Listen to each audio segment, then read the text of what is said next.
Hubo un tiempo, en los años 90, en que una región entera de Rusia pertenecía a un solo hombre. No en los papeles, no en los registros oficiales, pero sí en la realidad. En los puertos, en los mercados, en las cárceles, en los despachos de los empresarios que pagaban sin hacer preguntas. En el extremo oriente ruso, tras el colapso de la Unión Soviética, surgió una figura que decidió que ese enorme territorio le pertenecía únicamente a él. Nadie podía entrar sin su permiso. Ningún clan del Cáucaso, ningún capo de Moscú, ningún aspirante llegado de fuera. Su palabra decidía quién pagaba, quién vivía tranquilo, quién desaparecía y quién recibía un castigo que nadie olvidaba. Su nombre era Evgeny Basin, conocido en el mundo criminal como Jem, y los que lo conocían lo llamaban también Batya, el padre. Para entender quién fue este hombre, hay que entender primero el mundo que lo hizo posible. Cuando la Unión Soviética se desintegró en diciembre de 1991, el Estado que durante décadas había controlado cada aspecto de la vida cotidiana de sus ciudadanos, dejó de existir de la noche a la mañana. Las fábricas, los recursos naturales, los puertos, las rutas comerciales, todo quedó en un vacío de poder. En ese caos, las estructuras criminales que habían sobrevivido bajo la superficie del régimen soviético emergieron con una fuerza brutal. El extremo oriente ruso era especialmente vulnerable. Alejado de Moscú por miles de kilómetros, rico en recursos naturales como madera, petróleo, caviar, cangrejo de Kamchatka y metales no ferrosos, y conectado por puertos activos con Japón y China. Quien controlara esas rutas comerciales, controlaba un flujo de dinero enorme. El raqueteo se convirtió en parte de la vida cotidiana. Los negocios pagaban para existir, y en ese entorno, los hombres con capacidad para organizar la violencia acumulaban un poder que ninguna institución del Estado podía contener. Jem nació el 10 de noviembre de 1951, en la ciudad de Borsa, en la región de Chitá, en Siberia Oriental. Creció sin padre, criado por su madre. Desde pequeño fue alto, fuerte, y con una tendencia natural al liderazgo, que en aquel entorno se traducía en una cosa: la capacidad de imponerse físicamente. A los 14 años llegó por primera vez a un tribunal. No por robo, no por tráfico, sino por una pelea. Supo que a un amigo suyo lo habían agredido, y fue solo a una sala de billar donde 4 jóvenes de 16 años habían sido los responsables. Con lo que encontró a su alcance los dejó a todos heridos. Por eso recibió su primera condena. Después vendrían otras 5. En total pasó 20 años entre rejas, y esos 20 años fueron la universidad donde aprendió todo lo que necesitaba saber. Lo sorprendente en la trayectoria de Jem es que nunca aspiró a convertirse en un Bor y Zakone, una autoridad suprema del mundo criminal postsoviético. Este título, que podría traducirse aproximadamente como ladrón en ley, era una institución con raíces en el sistema carcelario soviético. Designaba a hombres que habían sido reconocidos por otros como poseedores de un código de conducta criminal propio, con reglas estrictas sobre lealtad, honor entre delincuentes y separación total del Estado. Ser un Bor y Zakone otorgaba un prestigio inmenso entre presos y organizaciones criminales, pero también imponía obligaciones que no todos podían cumplir. Basin, durante sus primeros años en prisión, no solo no buscó ese estatus, sino que trabajó en la producción de alambre de espino en la cárcel especial de Tobolsk, algo que en el código carcelario de los hombres con autoridad era considerado una deshonra. Además, llegó a trabajar como técnico sin escolta, lo que significaba que mientras los demás presos estaban encerrados, él se movía libremente por el área de trabajo, con la confianza de las autoridades penitenciarias. En los pabellones donde vivían los reclusos con estatus, ese tipo de comportamiento era inaceptable. Y sin embargo, Basin tenía algo que los códigos formales no podían medir: una inteligencia organizativa extraordinaria. Fue construyendo, desde dentro de las cárceles, una red que llevó el nombre de CIA, la Unión de Auténticos Reclusos. El principio era simple pero poderoso: uno por todos, todos por uno. Los miembros del CIA se protegían mutuamente dentro de las cárceles, se apoyaban en los conflictos con otros presos y resistían colectivamente tanto a los activistas carcelarios como a los propios Bor y Zakone.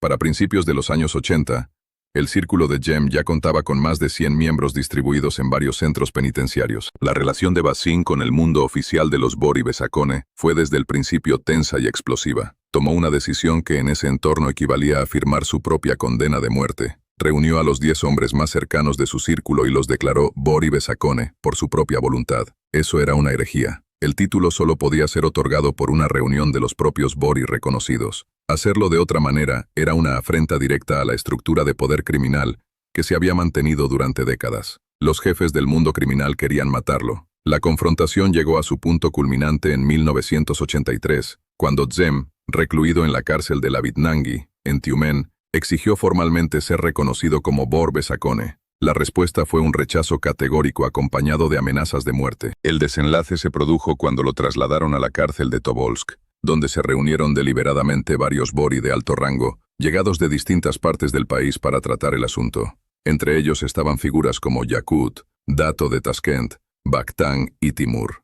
Lo que salvó a Basin no fue ninguna negociación diplomática, sino el contexto político interno del mundo criminal en ese momento. El número de Bori Upsakone de origen caucásico había crecido enormemente en los años anteriores, y dentro del mundo criminal existía una tensión creciente sobre la representación étnica en los niveles más altos de la jerarquía. Un joven ruso con capacidad organizativa, con fuerza física y con capacidad de movilizar seguidores, era en ese contexto un activo que algunos no querían destruir. Jem supo leer el momento con precisión. Planteó el argumento de que todos los Bori eran del Cáucaso y que las figuras de origen eslavo no tenían acceso a ese estatus. No era del todo exacto, pero era lo suficientemente cierto como para resonar. La situación fue mediada por Dato de Tashkent, un Bor de autoridad incontestable a escala de toda la Unión Soviética, amigo personal del legendario Yaponchik, y uno de los pocos hombres en ese mundo que podía extender su protección sobre alguien con su simple palabra. Dato se pronunció a favor de Basin. También pesó el hecho de que los Bori no querían agudizar la confrontación con el Extremo Oriente, donde las posiciones de Jem eran ya muy sólidas. En 1985, Evgeny Basin fue coronado Bor Besakone. Se convirtió en el único Bor de todo el Extremo Oriente ruso. Era el momento en que la leyenda empezaba a tomar forma. A principios de los años 90, con el país en plena efervescencia de violencia comercial y bandolerismo, Basin fundó en Komsomolsk del Amur una organización criminal que llamó Obschak. Este término, que en el mundo criminal post-soviético designaba el fondo común de una organización delictiva, una especie de caja colectiva donde se acumulaba dinero para financiar operaciones, apoyar a los presos y mantener la influencia de la agrupación, se convirtió en el nombre de la estructura más poderosa del Extremo Oriente ruso. Zem reunió bajo su mando a todos los representantes de las estructuras criminales de la región, incluyendo a exdeportistas con experiencia en las artes marciales, que se convirtieron en el brazo armado del grupo. El dinero comenzó a fluir desde múltiples fuentes. El raqueteo sobre los negocios locales era la base. La exportación de madera, abundante en la región, generaba ingresos constantes. Pero lo más lucrativo eran los productos que el Extremo Oriente ofrecía de manera única. El caviar y el cangrejo de Kamchatka, que se pagaban en divisas extranjeras.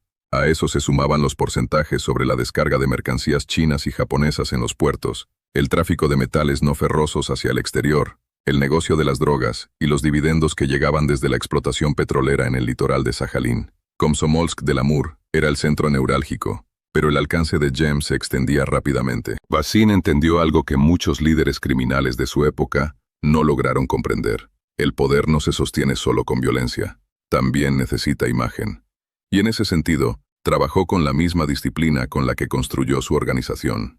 Coronó como Bori Upsakone a varios de sus hombres más cercanos. 7 de ellos formarían un grupo que recorría el Extremo Oriente de extremo a extremo, desde Yakutsk hasta Vladivostok, para resolver disputas, representar al jefe en las reuniones de ajuste de cuentas, esas reuniones entre grupos criminales, donde se negociaban territorios y venganzas, y para mantener la línea de mando en ciudades donde Zem no podía estar presente físicamente.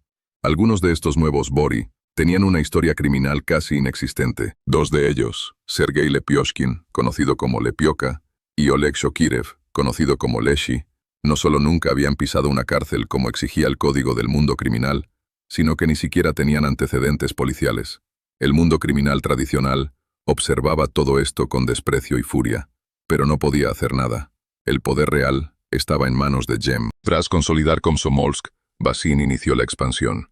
Uno por uno fueron cayendo bajo su control Khabarovsk, Yuzhno-Sajalinsk, Yakutsk, Petropavlovsk-Kamchatsky, Magadán y Blagovesensk. Solo Vladivostok resistió.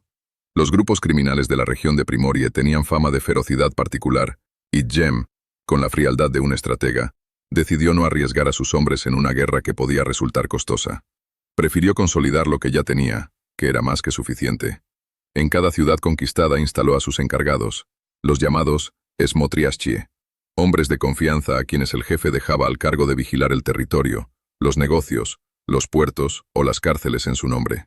En los muelles, sus hombres explicaban con eficiencia a los empresarios locales con quién había que compartir los beneficios y en qué proporción. Los porcentajes de las operaciones comerciales iban directamente al Obshchak de Jem. Lo que resulta más revelador del personaje es la imagen que construyó para sí mismo ante la población civil. En Komsomolsk del Amur, muchos habitantes no lo percibían como un jefe mafioso, sino como una especie de autoridad alternativa, alguien que mantenía un orden que el Estado ya no podía garantizar. Durante los años de Jem, según recuerdan quienes vivieron esa época, los jóvenes no se drogaban en las calles. Los que vendían estupefacientes a menores eran localizados por las brigadas del Obshchak y recibían castigos físicos severos. Había grupos que recogían a los adolescentes sin hogar que habían huido de sus familias. Los llevaban a pisos seguros, los alimentaban, los vestían. Si descubrían que los padres eran alcohólicos, iban a visitarlos y les daban una corrección física. Las estadísticas criminales lo reflejaban a su manera. Los robos en viviendas bajaron un 20% en la región. Los robos de vehículos cayeron un 43%, pero los delitos relacionados con daños físicos a personas aumentaron un 103%. Esa era la otra cara del orden de Jem, un orden impuesto con los puños, con las costillas rotas y con la certeza de que quien se equivocara pagaría con el cuerpo. Basin llegó incluso a abrir una oficina de atención al ciudadano, al estilo de los políticos, donde la gente de la ciudad podía presentar quejas y reclamaciones. Sus hombres no perdían el tiempo investigando quién tenía razón y quién no. Si había un problema, había una solución. Rápida, eficaz y sin burocracia. La popularidad que eso le generaba era parte del cálculo.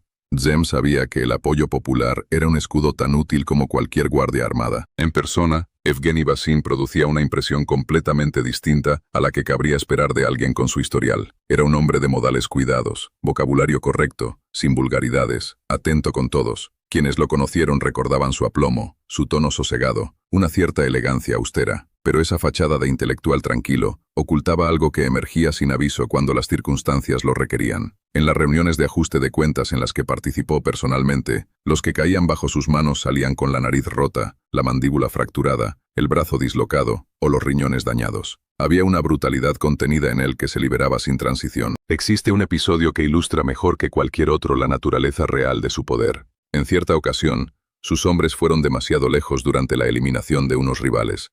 Mataron a un niño que había sido testigo accidental del crimen. Cuando Jem se enteró, convocó al jefe de la brigada responsable. Lo que ocurrió detrás de esas puertas cerradas se desconoce, pero el resultado fue este. El jefe de brigada reunió a todos los que habían participado en el asesinato. Los llevó a las afueras de la ciudad, formaron un círculo apretado, se abrazaron unos a otros y detonaron una granada entre ellos. Nadie lo presentó como un asesinato.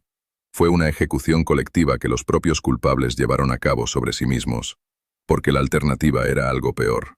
Eso solo puede ocurrir cuando el miedo que inspira una persona ha traspasado ciertos límites. Las relaciones de Jem con el mundo criminal de Moscú eran formalmente correctas y en la práctica inexistentes. La criminalidad organizada central de Rusia no lo quería bien. Su autonomía era una afrenta constante. El Extremo Oriente era demasiado rico en recursos como para aceptar que un solo hombre lo controlara todo, sin enviar una parte significativa al Fondo Criminal Central. Jem enviaba contribuciones ocasionales, de manera irregular, lo suficiente para no provocar una guerra abierta, pero dejando claro que no rendía cuentas a nadie. Era el único Bor Bizacone de todo el Extremo Oriente. Junto a figuras como Vyacheslav Ivankov, conocido como Yaponchik, Alimzhan Toktakunov, conocido como Taivanshik, y Sergei Timofeyev, conocido como Sylvester, Jem era parte de la generación fundacional de lo que el mundo comenzó a llamar la mafia rusa. Y entonces llegó el café Charodeika, y todo se derrumbó. En 2001, un concejal del ayuntamiento de Komsomolsk, que era también propietario de un local de ocio llamado Charodeika, que en ruso significa la encantadora, se negó a pagar la cuota que las brigadas de Jem exigían a los negocios de la ciudad. Esa negativa tenía que tener consecuencias. La orden llegó: quemar el local. Lo que ocurrió esa noche convirtió el nombre de Charodeika en una herida que la ciudad no ha cerrado. Los hombres de Basin lanzaron botellas incendiarias contra el establecimiento cuando estaba lleno de gente. La mayoría de los presentes eran adolescentes de 15 años que celebraban un cumpleaños. El fuego se propagó con rapidez. 8 personas murieron, con edades que iban de los 15 a los 25 años. 4 de ellas ardieron vivas dentro del local. 20 más acabaron en los hospitales con quemaduras que desfiguraron sus cuerpos. Nadie pensó que había sido un accidente. El incendio podía haberse producido en horas en que el local estuviera vacío. Se hizo cuando estaba lleno. El objetivo era matar. La ciudad no tardó en saberlo, y lo supo con una certeza que ninguna investigación necesitaba confirmar. Los investigadores detuvieron en primer lugar a los 3 autores materiales del ataque. Los tribunales les darían después cadena perpetua. A continuación fue detenido el propio Basin.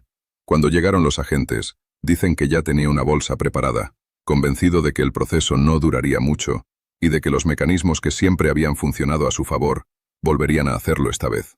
Se equivocó, aunque nunca llegó a enfrentarse a la condena. El 22 de octubre de 2001, Evgeny Basin murió en su celda. Tenía 49 años. El diagnóstico oficial fue insuficiencia cardíaca aguda. Nunca escuchó la sentencia que hubiera sellado jurídicamente lo que la ciudad ya sabía, que el hombre al que llamaban el dueño del Extremo Oriente había ordenado la muerte de unos adolescentes porque un propietario de un bar no quería pagar. Sus funerales fueron un espectáculo sin precedentes. Más de 50 reyes del crimen llegaron desde todos los rincones de Rusia para acompañarlo en su último viaje. Los hoteles de Komsomolsk no tenían habitaciones suficientes para todos los deudos. La ceremonia se extendió por media ciudad. En el cementerio suspendieron los entierros de otros vecinos para dar paso al cortejo. Quienes estuvieron allí recuerdan que la ciudad parecía congelada, sumida en un luto colectivo que para muchos era sincero. Pero mientras la procesión avanzaba, las televisiones locales emitían en bucle las imágenes del Charodeika en llamas. Una y otra vez. Las llamas, las fachadas ennegrecidas, las ambulancias. Como si alguien hubiera decidido que la ciudad tenía derecho a recordar ambas cosas al mismo tiempo.